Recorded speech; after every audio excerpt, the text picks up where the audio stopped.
അസ്സലാമു welcome back to വിപീസ് creation. ഇന്നത്തെ video plum കേക്കിന് വേണ്ടിയിട്ടുള്ള ഒരു കുഞ്ഞു തയ്യാറെടുപ്പാണ് കേട്ടോ. അതിന് വേണ്ടിയിട്ട് നട്ട്സൊക്കെ ആൽക്കഹോൾ ഇല്ലാതെ സോക്ക് ചെയ്യുന്ന ഒരു വീഡിയോയും കൂടെ തന്നെ ഓറഞ്ച് തൊലി വിളയിച്ചെടുക്കുന്ന ഒരു വീഡിയോയും കൂടിയാണ് ചെയ്യാൻ പോണത്. അപ്പോൾ വീഡിയോ എല്ലാവരും സ്കിപ്പ് ചെയ്യാതെ കാണണേ. നമുക്ക് നേരെ വീഡിയോയിലോട്ട് പോവാം. ഇതിന് വേണ്ടിയിട്ട് ഇത്രയും ഡ്രൈ ഫ്രൂട്ട്സാണ് ഞാനിവിടെ എടുത്ത് വെച്ചിട്ടുള്ളത്.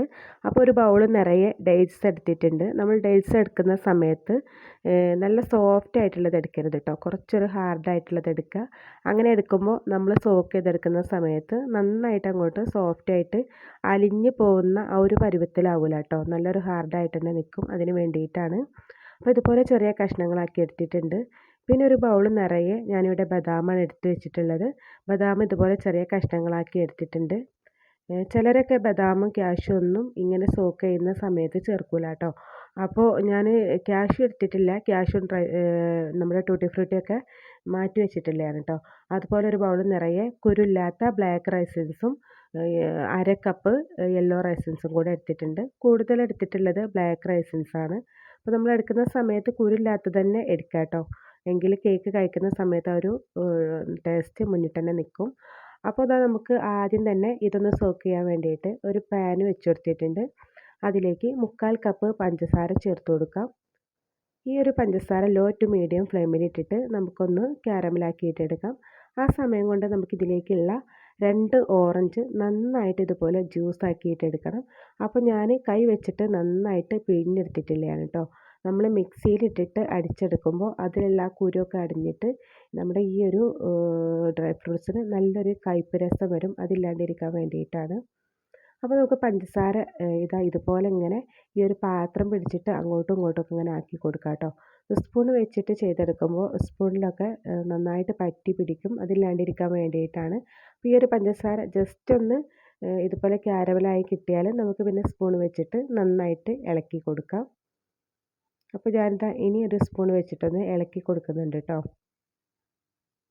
അപ്പോൾ നമ്മൾ സാധാരണ ക്യാരമൽ സിറപ്പ് ഉണ്ടാക്കുന്ന ആ ഒരു കളറിൽ വരണ്ട, അത്യാവശ്യം ചെറുതായിട്ടൊന്ന് ചേഞ്ചായിട്ട് വന്നാൽ മാത്രം മതി. നമ്മുടെ ആ ഒരു ഡ്രൈ ഫ്രൂട്ട്സിന് ഈ ഒരു ക്യാരമലിൻ്റെ ടേസ്റ്റ് കിട്ടാൻ വേണ്ടിയിട്ടാണ്.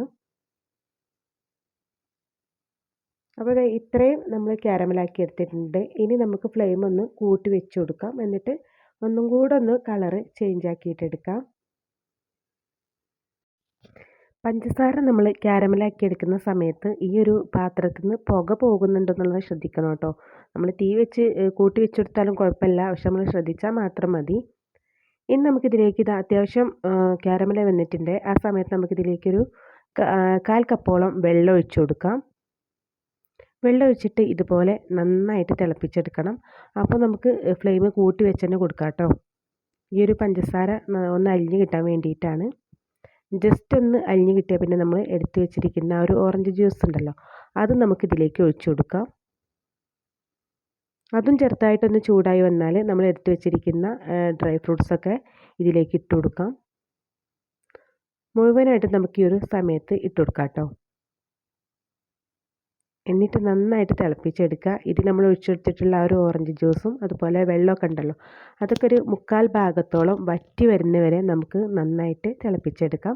ഹൈ ഫ്ലെയിമിലിട്ടിട്ട് തന്നെ വറ്റിച്ചെടുക്കാം കേട്ടോ. അപ്പോൾ അതിൻ്റെ ഒരു കളറൊക്കെ ചെറിയ രീതിയിലൊന്ന് ചേഞ്ച് ആയിട്ട് വരും. ആ സമയം വരെ നമുക്ക് ഒന്ന് വറ്റിച്ചെടുക്കാം.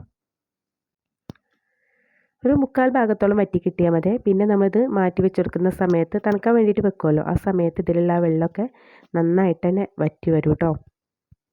അപ്പോൾ ഒരു നുള്ളു ഉപ്പും കൂടെ ചേർത്ത് കൊടുക്കാം, ആ മധുരം ഒന്ന് ചെറുതായിട്ടൊന്ന് ബാലൻസ് ചെയ്യാൻ വേണ്ടിയിട്ട്.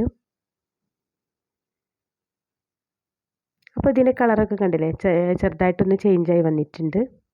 ഇനി നമുക്ക് ഫ്ലെയിം ഓഫ് ചെയ്യാം. ഇനി ഇത് തണുത്തതിന് ശേഷം നമുക്കൊരു ഗ്ലാസിൻ്റെ ബൗളിലൊക്കെ ആക്കിയിട്ട് ഫ്രിഡ്ജിൽ വെക്കാം കേട്ടോ. അടുത്തതായിട്ട് നമുക്ക് ഓറഞ്ച് തൊലി വിളയിച്ചെടുക്കണം. അതിന് വേണ്ടിയിട്ട് നല്ല പഴുത്ത 2 ഓറഞ്ചാണ് ഞാനിവിടെ എടുത്ത് വെച്ചിട്ടുള്ളത്. ഇത് നമുക്കൊരു പീലർ വെച്ചിട്ട് ഇതിൻ്റെ ഒരു പുറം ഭാഗത്തുള്ള ഈ ഒരു തൊലി നമുക്ക് നന്നായിട്ട് പീൽ ചെയ്തെടുക്കാം. ഈ ഒരു വൈറ്റ് പാർട്ട് പെടാതെ വേണ്ടിയിട്ട് ചെയ്യാൻ വേണ്ടിയിട്ട്, വൈറ്റ് പാർട്ട് പെട്ടാൽ ഈ ഒരു ഓറഞ്ച് തൊലിക്ക് നല്ലൊരു കയ്പ്പുണ്ടാവും. അതില്ലാണ്ടിരിക്കാൻ വേണ്ടിയിട്ടാണ് ഇതുപോലെ പീലർ വെച്ചിട്ട് ചെയ്തെടുക്കുന്നത്. ആ ഒരു പച്ച കളറുള്ള ഓറഞ്ചൊക്കെ ആണെങ്കിൽ കഴിവതും നമ്മൾ എടുക്കരുത് കേട്ടോ. അതെടുത്ത് കഴിഞ്ഞാൽ ചിലപ്പോൾ നമ്മൾ കേക്ക് ഉണ്ടാക്കുന്ന സമയത്തൊക്കെ ആ കേക്കിന് ഒരു പ്രത്യേക ഒരു കയ്പ്പുണ്ടാവും. അതില്ലാണ്ടിരിക്കാൻ വേണ്ടിയിട്ടാണ് നല്ല പഴുത്ത ഓറഞ്ച് തന്നെ എടുക്കണമെന്ന് പറയുന്നത് കേട്ടോ. അപ്പോൾ ഇതുപോലെ പീൽ ചെയ്തെടുക്കാൻ ബുദ്ധിമുട്ടാണെന്നുണ്ടെങ്കിൽ നമ്മൾ ഒരു സാധാരണ ഓറഞ്ച് പൊളിച്ചെടുക്കും പോലെ പൊളിച്ചെടുത്തിട്ട് നമ്മൾ കത്തി വെച്ചിട്ട് അതിൻ്റെ ഉള്ളിലുള്ള ആ വൈറ്റ് പാർട്ടൊക്കെ ഉണ്ടല്ലോ അതൊന്ന് ചുരണ്ടി കൊടുത്താലും മതി കേട്ടോ. ഇങ്ങനെ ചെയ്യാനാണ് ഒന്നും കൂടി ബുദ്ധിമുട്ട്. പീലർ കയ്യിലുണ്ടെങ്കിൽ പീലർ വെച്ചിട്ട് തന്നെ ചെയ്യുക. അപ്പോൾ നമുക്ക് വളരെ ഈസി ആയിട്ട് തന്നെ അത് ചെയ്തെടുക്കാൻ പറ്റും. ഇതുപോലെ ആകുമ്പോൾ ആ ഒരു വൈറ്റ് പാർട്ട് ആയാലും പോകില്ല കേട്ടോ. ഒരു ബുദ്ധിമുട്ടാണ്. എന്നിട്ട് ചെറിയ കഷ്ണങ്ങളാക്കിയിട്ട് എടുക്കണം ഈ ഒരു തൊലി. ഒന്നെങ്കിൽ കത്തി വെച്ചിട്ട് ചെറിയ കഷ്ണങ്ങളാക്കിയിട്ട് എടുക്കുക, അല്ലാന്നുണ്ടെങ്കിൽ ചോപ്പറിലിട്ടിട്ട് ജസ്റ്റ് ഒന്ന് കറക്കി കൊടുത്താൽ മതി. അപ്പോൾ ഈ ഓറഞ്ച് തൊലിയൊക്കെ നന്നായിട്ട് ചെറിയ കഷ്ണങ്ങളാക്കിയിട്ട് വരും. അപ്പോൾ ഞാനിവിടെ ചോപ്പറിലേക്ക് ഇട്ട് കൊടുക്കുന്നുണ്ട്. എന്നിട്ട് ചെറിയ കഷ്ണങ്ങളാക്കുന്നുണ്ട്. നമ്മൾ മിക്സിയുടെ ആ ചെറിയ ജാറിലൊന്നും ഇട്ടിട്ട് അടിച്ചെടുക്കരുത്. അങ്ങനെ ചെയ്യുമ്പോഴും ഒരു കേക്കിന് കയ്പ്പ് രസം വരും. ഓറഞ്ചിൻ്റെ തൊലിയൊക്കെ ഒന്ന് അരഞ്ഞു പോവും. അങ്ങനെ ഇല്ലാണ്ടിരിക്കാൻ വേണ്ടിയിട്ടാണ്. അപ്പോൾ ഇതുപോലെ ചെയ്തെടുത്താൽ മതി. അപ്പോൾ ഇങ്ങനെ കിട്ടിയിട്ടുണ്ട് കേട്ടോ. ഇനി നമുക്ക് ഈ ഒരു കയ്പ്പൊക്കെ പോകാൻ വേണ്ടിയിട്ട് കുറച്ച് വെള്ളം വെച്ച് കൊടുക്കാം. വെള്ളത്തിലേക്ക് നമ്മൾ ഈ ചോപ്പ് ചെയ്ത് വെച്ചിട്ടുള്ള ഓറഞ്ച് തൊലി ചേർത്ത് കൊടുക്കാം. എന്നിട്ട് നന്നായിട്ട് തിളപ്പിച്ചെടുക്കാം. ഒരു 1-2 മിനിറ്റ് സമയം നമുക്ക് തിളപ്പിച്ചെടുക്കാം കേട്ടോ. എന്നിട്ട് നമുക്ക് ഒരു അരിപ്പയിലേക്ക് ഒഴിച്ചു കൊടുക്കാം. ഇതിലുള്ള വെള്ളമൊക്കെ മാറ്റി കൊടുക്കണം. അപ്പോൾ ഞാൻ ഇതുപോലൊരു അരിപ്പയിലേക്ക് ഒഴിച്ചു കൊടുത്തിട്ടുണ്ട്. ഇനി നമുക്ക് അതേ പാനിലേക്ക് തന്നെ 3 ടേബിൾ സ്പൂൺ പഞ്ചസാര ചേർത്ത് കൊടുക്കാം. 3-4 ടേബിൾ സ്പൂൺ ചേർത്ത് കൊടുക്കാം കേട്ടോ. അപ്പോൾ ഞാനിവിടെ എടുത്ത് വെച്ചിട്ടുള്ള ആ ഒരു ഓറഞ്ച് തൊലി ഏകദേശം ഒരു 3 ടേബിൾ സ്പൂണോളം വരും. എന്നിട്ട് നമുക്ക് ഈ ഒരു പഞ്ചസാര ലോ ടു മീഡിയം ഫ്ലെയിമിലിട്ടിട്ട് ജസ്റ്റ് ഒന്ന് ക്യാരമലാക്കിയിട്ട് എടുക്കാം. ഈ ഒരു ഓറഞ്ച് തൊലിക്ക് അതിൻ്റെ ഒരു ടേസ്റ്റ് കിട്ടാൻ വേണ്ടിയിട്ടാണ്. അതിലേക്കൊരു 1/4 കപ്പ് വെള്ളം ഒഴിച്ചു കൊടുക്കാം. ഈ വെള്ളവും പഞ്ചസാരയും കൂടെ ജസ്റ്റ് ഒന്ന് മെൽട്ടായാൽ നമുക്ക് അതിലേക്ക് നമ്മൾ എടുത്ത് വെച്ചിരിക്കുന്ന ഓറഞ്ച് തൊലി ചേർത്ത് കൊടുക്കാം. ഓറഞ്ച് തൊലി ചേർത്തിട്ട് നന്നായിട്ട് വേവിച്ചെടുക്കണം കേട്ടോ. അതിലുള്ള ഒരു വെള്ളമൊക്കെ വറ്റിയിട്ട് നല്ലൊരു കളറൊക്കെ ഒന്ന് ചേഞ്ച് ആവണ വരെ നന്നായിട്ട് വേവിച്ചെടുക്കാം. ഈ ഒരു ഓറഞ്ച് തൊലി ചേർത്തിട്ട് നമ്മൾ കേക്ക് ഉണ്ടാക്കുമ്പോൾ നല്ല ടേസ്റ്റാണ് കേട്ടോ. ഇതുപോലെ ചെയ്ത് നോക്കാത്തവർ ആരെങ്കിലും ഉണ്ടെങ്കിൽ ഒന്ന് ചെയ്ത് നോക്കണേ. നല്ല ടേസ്റ്റ് തന്നെയാണ്. ഇത് നമ്മൾ ഫ്രിഡ്ജിൽ വെക്കുകയാണെന്നുണ്ടെങ്കിൽ നമുക്ക് എപ്പോൾ വേണമെങ്കിലും കേക്ക് ഉണ്ടാക്കിയെടുക്കാം. ആ ഒരു റൂം ടെമ്പറേച്ചറിലേക്ക് മാറ്റിയാൽ മതി കേട്ടോ. നമ്മൾ ഡ്രൈ ഫ്രൂട്ട്സും അതുപോലെ ഈ ഒരു ഓറഞ്ച് തൊലിയൊക്കെ എടുത്തിട്ട് കുറച്ച് സമയം പുറത്തേക്ക് എടുത്ത് വെച്ചാൽ മാത്രം മതി.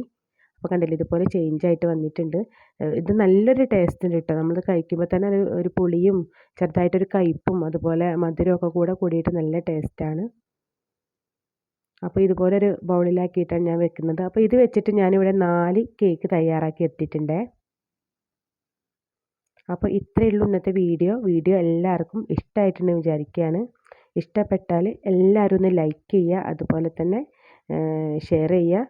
ചാനൽ ആദ്യമായിട്ട് കാണുന്ന കൂട്ടുകാരാണെങ്കിൽ സബ്സ്ക്രൈബ് ചെയ്യാനും തൊട്ടടുത്തുള്ള ബെൽ ബട്ടൺ കൂടെ ഒന്ന് എനേബിൾ ചെയ്ത് വെക്കാനും കൂടെ മറക്കരുത് കേട്ടോ. അപ്പോൾ ഈ ഒരു ഡ്രൈ ഫ്രൂട്ട്സൊക്കെ പ്ലം കേക്കൊക്കെ തയ്യാറാക്കുന്നവരാണെന്നുണ്ടെങ്കിൽ എന്തായാലും ഈ ഒരു റെസിപ്പി ട്രൈ ചെയ്ത് നോക്കണേ. നമുക്ക് ക്രിസ്മസ് ഒക്കെ വരുന്നതിന് മുൻപ് തന്നെ ഇതുപോലെ ചെയ്ത് വെക്കുകയാണെന്നുണ്ടെങ്കിൽ ആൽക്കഹോൾ ഇല്ലാതെ തന്നെ നമുക്ക് ആ ഒരു ടേസ്റ്റിൽ പ്ലം കേക്ക് തയ്യാറാക്കി എടുക്കാൻ പറ്റും. അപ്പോൾ ഇൻഷാ അല്ലാഹ് അടുത്തൊരു വീഡിയോയിൽ കൂടിയിട്ട് നമുക്ക് വീണ്ടും കാണാം. അസ്സലാമു അലൈക്കും.